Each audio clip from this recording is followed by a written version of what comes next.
Good morning, good afternoon, and good evening, wherever you are and whatever time it is when you're watching this. Today, as a job seeker, you're going to get an answer to this question. What can I do to stand out? Do you ever find yourself thinking that or wondering that? How the heck do I differentiate myself in today's super competitive job market? Well, we're going to get an answer to that question together.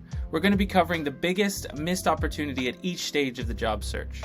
All right, before we get into it, I just want to quickly introduce myself. My name is James Maxwell. I'm really happy that SpeechDojo asked me to do this. I think their organization is awesome. When I checked out their content, I was genuinely blown away. I think there's great alignment between what I do and what they do. I'm a career coach and online educator. I believe in edutainment, so if someone thinks that education and entertainment are two separate things, I think they're wrong, and I think SpeechDojo believes the same thing. Quick background, I'm a bit of a generalist, so I've worked in advertising, recruiting, sales, marketing.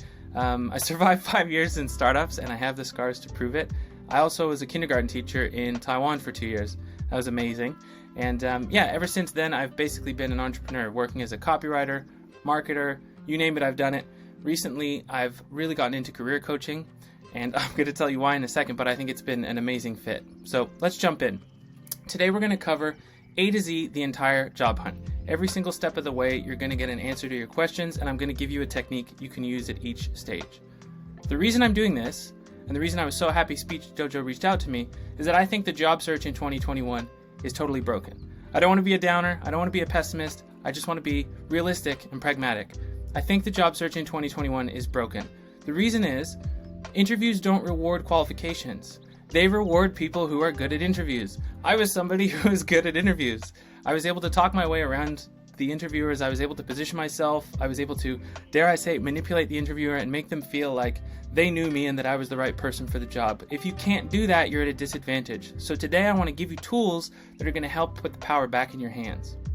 So, what can you do to stand out in a crowded job search? I've created this little contents on the side to kind of chapterize the video. If you see something or a section that you're particularly worried about, just skip to that section. You don't have to watch the whole thing, but we've got that little table of contents on the side to help you. So first off, before you apply, this is an amazing thing that not many people do. Create a piece of content for LinkedIn or for a website or offline that positions you as an expert in your field, even if you're not. So I'm going to give you some examples in a second, but just imagine. So on your LinkedIn profile, there's a featured section, or there's a section in your employment history where you can actually upload documents. Imagine preparing a document like an ebook or a white paper or a presentation on your targeted specified field, and an employer or a recruiter coming to your profile and seeing that, or you emailing it to them in the job search process, they're going to be blown away. Now, you might be thinking, well, I don't really have any experience. I'm not an expert. I feel like an imposter, which is super common. How do you get over that? Read 1 or 2 books in a field, and you will have something to say. I promise you. University and college, realistically, all they've done, they've done a great job and they deserve their degree, but really all they've done is they've read just 10, 20, 30 books more than you. So just read 1 or 2 books in a field and you're going to have something to say. Google the phrase, Goodreads HR books or Goodreads marketing books, and you will find the top books in that field. You can read them and you will get some takeaways. Here's some examples of things you can do. So I'm going to cover off 3 sort of things. Let's say you're in HR or marketing or sales. If you're applying to an HR role, you could interview 10 people on LinkedIn, or you could go to glassdoor.com and see a company's reviews and maybe do a report on that.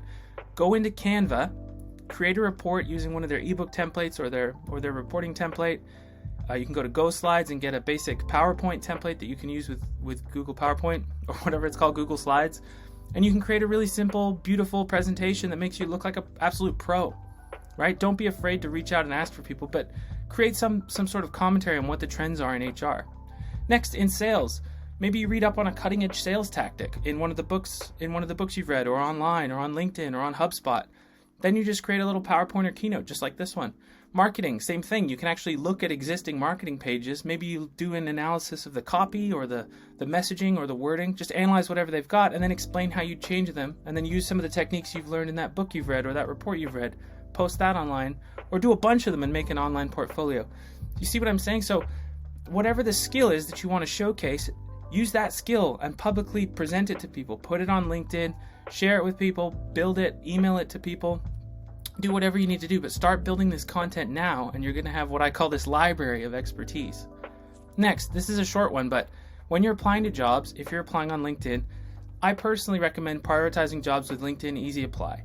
An employer who's using this feature, in case you don't know what it is, basically it pulls your resume automatically. It pulls your LinkedIn profile automatically. It's like a one button push. You upload the resume and then boom, you're applied. You don't have to go through a freaking applicant tracking system and make a massive account and do all these extra steps. Oh my God, it takes 5-10 minutes, 15 minutes to make a single application. It's super easy. It's super quick. This is, in my opinion, shows that employers are open-minded, they respect candidates, and they're prioritizing the candidate experience. So if a job doesn't have LinkedIn Easy Apply, I might even skip it. Now, there's so many jobs that don't have it. I get it. I don't want to give you just a one-size-fits-all advice, but if you prioritize these types of jobs, your job application process will be so much smoother because you won't have to go through all these hurdles and hoops. So that's something to keep in mind.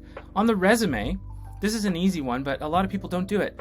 Focus on your accomplishments, not just your responsibilities. So I'll give you an example. Instead of, let's say you were working in advertising, instead of saying responsible for managing studio projects, you know, this is the type of language we see in resumes. I was responsible for this. I reported to this. I controlled that. I did that. We're kind of telling the story, but we're not saying what actually was accomplished. Put it into numbers, quantify it, qualify it, make it so that the person can really understand what you did. If you don't know the numbers, you don't need to make them up per se, but just kind of create them, figure out what it might have been, and just try to quantify as much as you can. So, same example, manage 50 plus projects through our design studio. It generated $50 million in revenue. Go back a second. You see the difference? Responsible for managing studio projects versus this. It's a big, big difference. And people that do this, they're in a different league in their resume. It's almost the difference between 0 and 1, in my opinion. Next, on your cover letter, when you save it as a PDF, you have this amazing ability to hyperlink documents. You can use links in your cover letter and point employers anywhere you want. So you can send them to a website that you created for the company. You could send them to the documents that I mentioned previously. Maybe you store the presentation on your Google Drive or on Dropbox, whatever. But just sit and think about that for a second. You can point them anywhere. You can point them to any page you create on the internet. That's so powerful because all of a sudden, instead of putting you down this little tunnel through the cover letter and resume, all of a sudden you're able to reach outside of that process and point them somewhere else. I think that's amazingly powerful. Next, rehearse. This is such tired and true advice, but again, so many people don't do it. Rehearse. Before you're going to jump on a call with somebody, before you're going to go to an interview, rehearse, practice. When you see a UFC fighter or an actor or an actress, they've practiced. They know the beats of their story. They know where they're going. Do that. Talk to yourself. Record yourself. If you have say you Google the top 50 questions that an interviewer is going to ask, practice answering those and practice what your stories are. And you don't need to memorize things. Avoid memorization if possible. Maybe it works for some of you, so I don't want to, again, one size fits all, but personally I've found memorization to be very counterproductive. All you need to do is know where the beginning of your story is, where the end of your story is, or maybe in the middle, and those are the beats that you have to hit. But just practice those. I used to do stand-up comedy. This is what I would do. I remember the beginning of the story, the 2 or 3 points I wanted to hit, and the ending. That's all you have to do. And then just practice. Record yourself, look in the mirror, talk to yourself, whatever you need to do. But keep this in mind. When you're on the interview with someone, these things that you've practiced, you don't want to be in a situation where you're saying something for the first time. Let me put it that way. So when someone says, what salary are you expecting? You've practiced saying that. You've practiced saying 45,000 to 60,000. It's not the first time you're saying it. And if it is the first time you're saying it, people can tell because maybe you're hesitant or you're nervous. So rehearse. Next, easily my favorite tip on the list. This is The Briefcase Close by Ramit Sethi. I read his book, I think it's I Will Teach You to Be Rich, a really long time ago, and I've used this technique ever since. It's been so powerful for me. I don't want to go into it too deep here. I really encourage you to Google it or look it up on YouTube. I'll give you a quick breakdown. Imagine you walk into an interview, you sit down, your interviewer asks you a question like, so tell me about yourself, and you say, hold on a second, I really want to jump into that, but I've actually prepared something for you. And you reach into your briefcase or your bag or whatever. I know it's digital these days, so maybe you email it to them. And you pull out a report and you say, I've actually prepared this for you. And this goes back earlier where maybe you've built a document or a report for that company, or trends on social media, or trends where sales is going, the new technology in sales, whatever it is, and you present it to them. This positions you as an expert. All of a sudden they're like, whoa, you're outside of that tunnel vision where you don't have to answer the questions that everybody else answers. Now all of a sudden you have something else to talk about. Insanely powerful technique. Check this out, use it. If you only walk away from this presentation with one technique, let it be this one. At the end of the interview, I was, honestly, when I worked as an inside recruiter working for a company, I was just shocked at how underutilized this stage of the interview process is. At the end, ask thoughtful questions. Take advantage of recency bias. The last thing you say, the last conversation you have with people, that's the one that's going to stick in their head. So make it count. So what I want you to do is ask thoughtful questions that help them imagine a world where you're hired. So ask them things like, what does my first week look like? What does an average day look like? What are some of the challenges you guys are dealing with? Who are the fun people at the company? You know, who do you think I should get to know first? Who do you think what department should I go and sit with first? Start getting those conversations going, and all of a sudden together you're painting a story of you being at the company. Very powerful technique. This one's negotiation. This is where I had the hardest time cutting down. I had to pick one.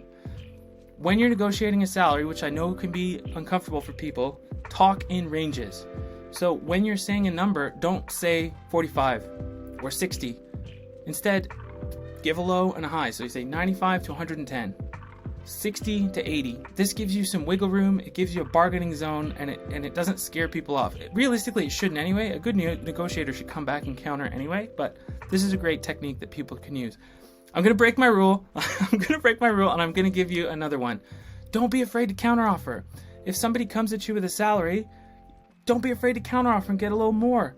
Just say, hey, love this. Let's say they come with 60.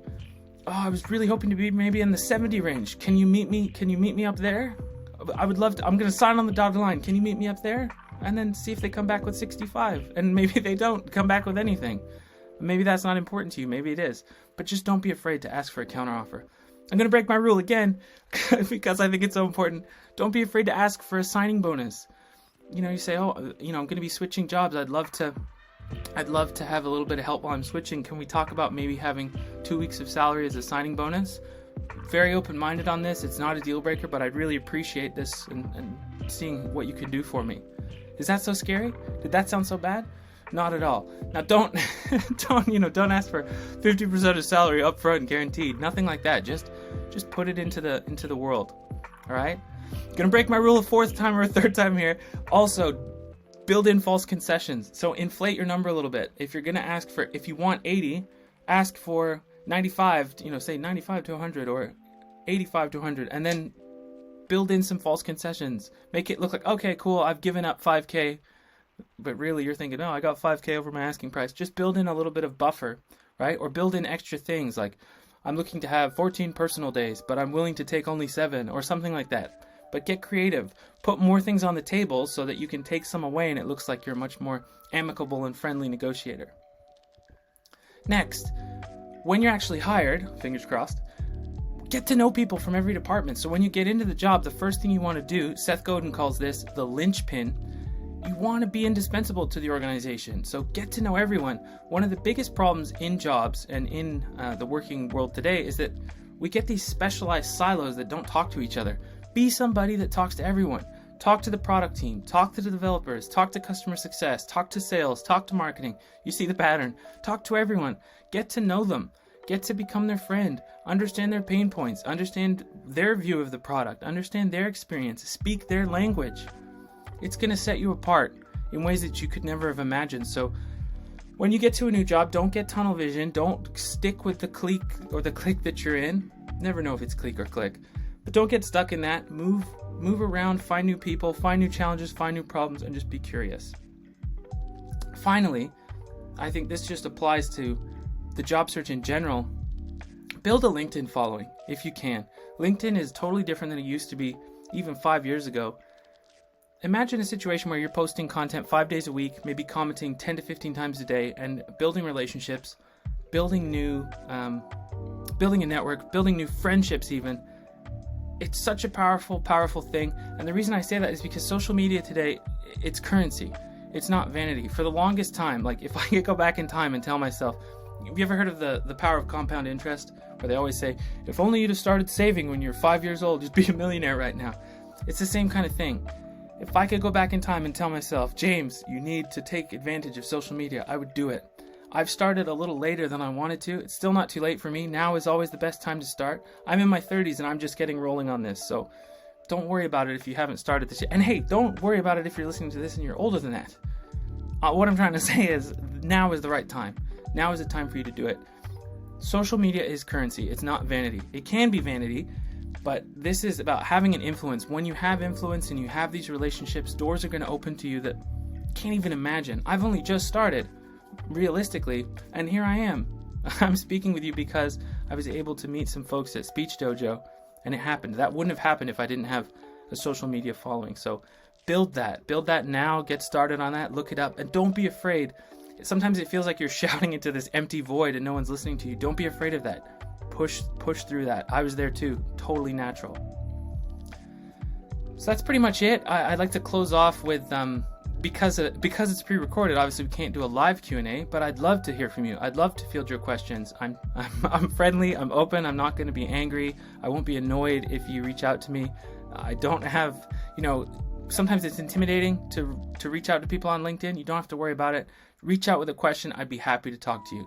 There's my address at the bottom of the page. You can probably also find it elsewhere on some of the other promotional materials, but just connect.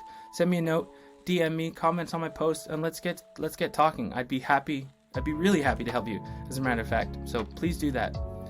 Finally, just a bit of shameless self-promotion. I'm, as I said, I'm active on LinkedIn. I'm at the hashtag Knowaholic. It's like a play on words. People who just can't know enough. I'm over there, and I'm delivering kind of a new lesson every single day. It can be on anything. Today I did it on how not to lose your keys. It could be any topic. How to be a better communicator. How to dominate the interview, how not to lose your keys, whatever and everything. Super general. I encourage you to go over there. I'm on there 7 days a week. Please do take a look. And that's pretty much it. I hope you found that helpful.